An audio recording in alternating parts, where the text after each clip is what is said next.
Kronos को लगता है कि अब वो सुरक्षित है, लेकिन वो इस बात से अनजान है कि उसकी मौत क्रेट आइलैंड में पल रही है और दिन ब दिन ताकतवर होते जा रही है। कैसे एक मासूम सा बच्चा दुनिया की सबसे बड़ी ताकत को चुनौती देगा और क्या वो इसमें सफल हो पाएगा? नमस्ते दोस्तों। तो पिछले पार्ट में हमने देखा था कि कैसे रिया ने अपने पति क्रोनोस को गुमराह करके अपने सबसे छोटे बेटे ज़्यूस को बचा लिया था। वो भी कैसे? बच्चे के बदले क्रोनोस को पत्थर खिलाकर।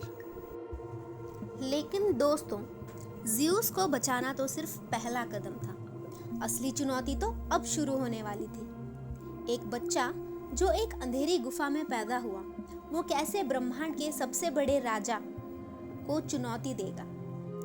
आज के इस वीडियो में हम देखेंगे कि ज़्यूस की वो सीक्रेट लाइफ जिसे क्रोनोस कभी नहीं देख पाया, कैसे रिया ने पल पल मौत के साए में रहकर अपने बेटे को तैयार किया।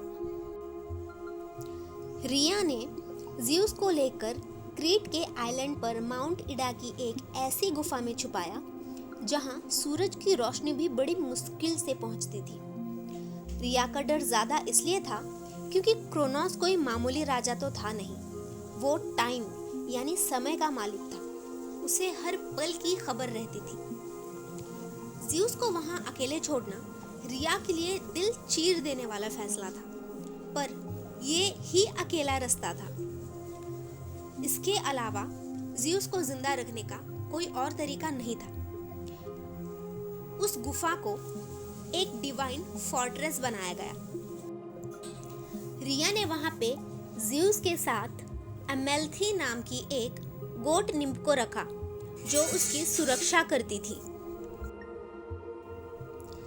अमेल्थी ने ज़्यूस को अपना दूध पिलाया जिसमें देवताओं की शक्ति थी। कहते हैं कि जब ज़्यूस खेलते खेलते अमेल्थी के एक सींग को तोड़ देता है तो उस सींग में से ऐसी शक्ति आ जाती है जिसमें से दुनिया का हर वो स्वादिष्ट खाना और पौष्टिक खाना निकलने लगता है, जिसे खाकर ज़्यूस शक्तिशाली बन जाता है। लेकिन सबसे बड़ी प्रॉब्लम थी ज़्यूस का रोना। एक बच्चा जब रोता है तो उसकी आवाज़ बहुत दूर दूर तक गूंजती है, और ये तो ठहरा एक देवता। क्रोनोस माउंट ओलंपस पर बैठा हुआ हर आहट सुन रहा था, तो ये भी सुन लेता। इसीलिए इस चीज का तोड़ निकालने के लिए रिया ने कोर्टिस नाम के योद्धाओं की पूरी फौज गुफा के सामने खड़ी कर दी। तो अब जब भी ज़्यूस रोता था, ये जो कोर्टिस थे वो अपनी तलवारों को अपनी ढालों पर इतनी जोर जोर से पीटते कि पूरा आइलैंड दहल उठता था, और इस तरह से ज़्यूस की आवाज़ दब जाती थी। क्रोनोस भी जब ऊपर से कुछ सुनता तो वो भी यही सोचता कि कहीं पे कोई युद्ध हो रहा होगा, या फिर हो सकता है कि कहीं बादल गरज रहे हों। क्रोनोस का राज धरती, समंदर और आसमान तीनों पर था। वो इन तीनों जगहों पर किसी भी चीज को किसी भी समय आसानी से ढूंढ सकता था। इस समस्या का हल निकाला एडमेंथी नाम की एक निम्फ ने। उसने ज़्यूस के पालने को एक बड़ी सी पेड़ की टहनी से लटका दिया। अब तकनीकी तौर पर ज़्यूस ना धरती पर था, ना ही आसमान पर था, और ना ही समंदर में था। वो बीच में ही झूल रहा था। क्रोनोस ने अपनी पूरी शक्ति लगा दी अपने सबसे छोटे बेटे को ढूंढने के लिए। उसने धरती की मिट्टी छानी, समंदर की गहराइयों में गोते लगाकर देखा, पर हवा में लटकते हुए ज़्यूस को वो कभी देख नहीं पाया। ये रिया की पहली बड़ी जीत थी। ज़्यूस को बचाने में वो कामयाब हो रही थी। ज़्यूस वहाँ बरसों तक रहा। प्रकृति के बीच वो बड़ा हो रहा था, और धीरे धीरे उसे भी समझ में आने लगा था कि वो कोई आम बच्चा नहीं है, बल्कि एक नया दौर शुरू करने वाला कोई खास है। माउंट ओलंपस पर रिया एक खतरनाक खेल खेल रही थी। वो क्रोनोस के सामने एक दुखी और बेबस पत्नी बनने का नाटक कर रही थी। क्रोनोस को लगता था कि रिया अब पूरी तरह से टूट चुकी है और अब उसे कोई खतरा नहीं है। लेकिन रिया ने अंदर ही अंदर टाइटन्स के बीच फूट डालना शुरू कर दिया था। वो टाइटन्स जो क्रोनोस की शक्ति से तंग आ चुके थे, रिया उन्हें धीरे धीरे अपनी तरफ कर रही थी।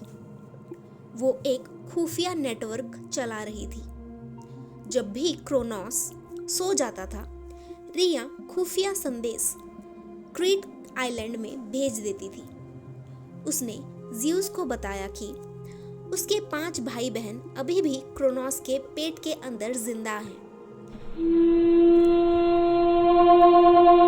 उनकी उम्र बढ़ रही थी, पर वो मर नहीं सकते थे क्योंकि वो भी देवता ही थे, अमर थे। रिया ने ज़्यूस को समझाया कि उसका असली मकसद सिर्फ क्रोनोस को मारना नहीं है, बल्कि अपने परिवार को उस अंधेरी जेल से आज़ाद कराना है। जब ज़्यूस बड़ा हुआ तो उसकी मुलाकात मेटिस से हुई। मेटिस विजडम और कनिंगनेस की देवी थी। उसने ज़्यूस को सिखाया कि युद्ध सिर्फ ताकत और तलवार से नहीं, बल्कि दिमाग से भी जीती जाती है। ज़्यूस गुस्से में था। वो चाहता था कि अभी जाकर क्रोनोस का सीना चीर दे, पर मेटिस ने उसे रोका। मेटिस ही वो सीक्रेट पोशन यानी कि जादुई ड्रिंक तैयार करती है। ये ड्रिंक ऐसी थी कि इसे पीते ही किसी का भी पेट उबलने लगता।